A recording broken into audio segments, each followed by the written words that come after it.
Hello పిల్లలు, welcome to my YouTube channel kids tutorials. నీతి కథలు. ప్రతిభే పెట్టుబడి. వారణాసిలో బ్రహ్మదత్తుడు రాజ్యం చేస్తుండగా బోధిసత్వుడు వైశ్యకులంలో చిన్ని అనే పేరుతో పెరిగి పెద్దవాడయ్యాడు. ఆయన బుద్ధిమంతుడే కాకుండా శకున శాస్త్రజ్ఞుడు కూడా. ఒకనాడాయన రాజుగారి వద్దకు వెళ్తూ తోవలో చచ్చిన ఎలుకను చూసి నక్షత్ర స్థానం గురించి తెలివితేటలు గల యువకుడైతే ఈ చచ్చిన ఎలుకని తీసుకుపోయి దీనినే పెట్టుబడిగా వ్యాపారము చేసి వివాహము చేసుకోవచ్చును అన్నాడు. ఆ మాటలు పేదవాడైన ఒక మంచి తెలివైన బాలుడు విన్నాడు.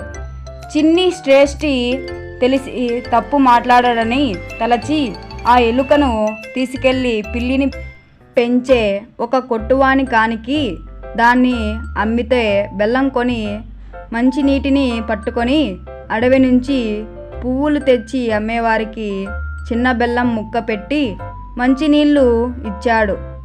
వాళ్ళతనికి కొన్ని పూలు ఇచ్చి పోయారు. అతను వాటిని అంగడిలో అమ్మి ఆ డబ్బులతో మరింత బెల్లం కొని మరునాడు కూడా వారికి బెల్లం ముక్క మంచినీళ్ళు ఇచ్చాడు. వాళ్ళు ఈసారి కొన్ని పూలదండలు పూల మొక్కలు ఇచ్చారు. ఈ ప్రకారంగా అతను 8 కార్షాపణములు త్వరగానే సంపాదించాడు. ఇలా ఉండగా ఒకనాడు పెనుగాలి వీచి వాన కురిసింది. ఆ గాలికి రాజ్యోద్యానములో ఎండు కొమ్మలు ఆకులు రాలి అక్కడంతా చిందరవందరగా తయారయ్యింది. తోటమాలికి ఏం చేయాలో అర్థం కాలేదు. అదంతా బాగు చేయడం అతనికి తలకి మించిన పని. అది గమనించి యువకుడు అతని వద్దకు వెళ్ళి రాలిపడిన కర్రలు కంప నాకిచ్చేస్తాను అంటే నేను తోట బాగు చేస్తాను అన్నాడు తోటమాలి. వెంటనే అంగీకరించాడు.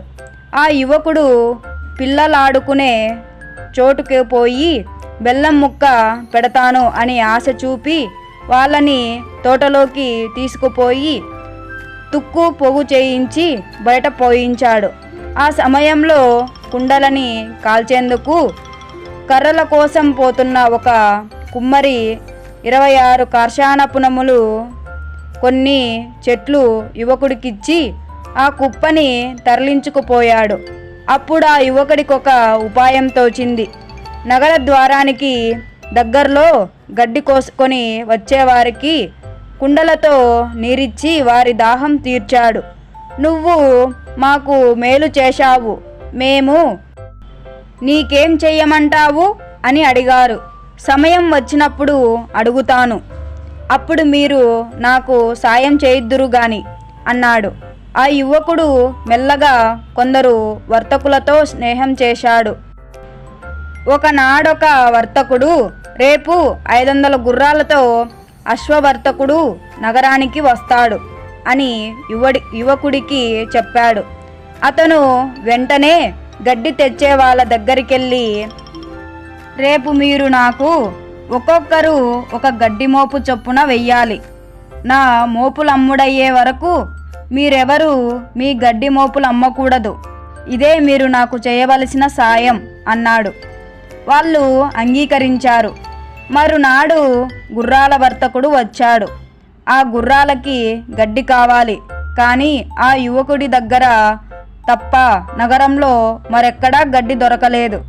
అందుచేత తను 500 గుర్రాలకి అతని వద్దనున్న 500 గడ్డి మోపులని 1000 నాణేలిచ్చి కొనవలసి వచ్చింది.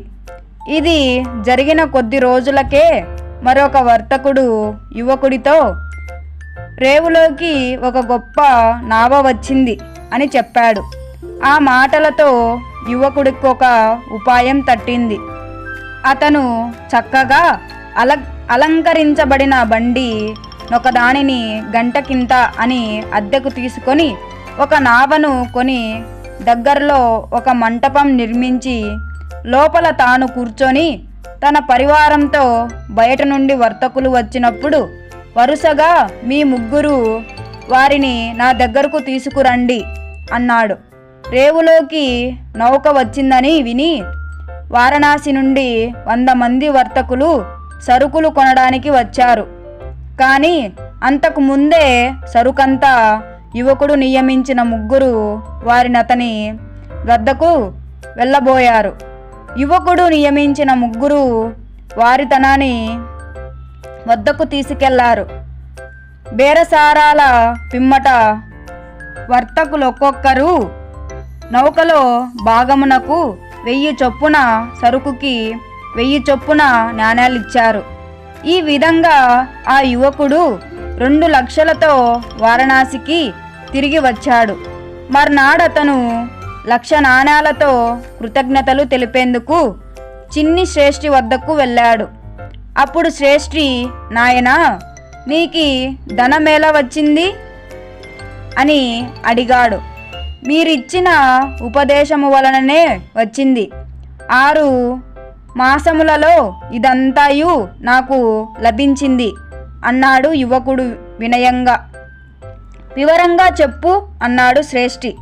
చచ్చిపోయిన ఎలుక శ్రేష్ఠి మాటలు మొదలుకొని జరిగినదంతా వివరంగా చెప్పాడు ఆ యువకుడు. అది విన్న శ్రేష్ఠి ఆనందానికి మెరులేకపోయింది. ఇతన్ని ఇతరుల చేతిలో పడనివ్వకూడదు అనుకున్నాడు. అతనికి తన పుత్రిక జ్ఞాపకం వచ్చింది.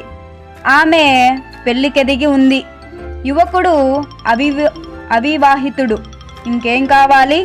ఆ శ్రేష్ఠి అతనికి తన పుత్రికనిచ్చి తొందరలో వివాహం చేశాడు. పుత్రికతో పాటు తన సర్వ సంపదని అతనికిచ్చాడు. ఆ శ్రేష్ఠి మరణాంతరం యువకుడి శ్రేష్ఠి పదవిని పొందాడు. మరిన్ని కథల కోసం subscribe to my YouTube channel kids tutorials.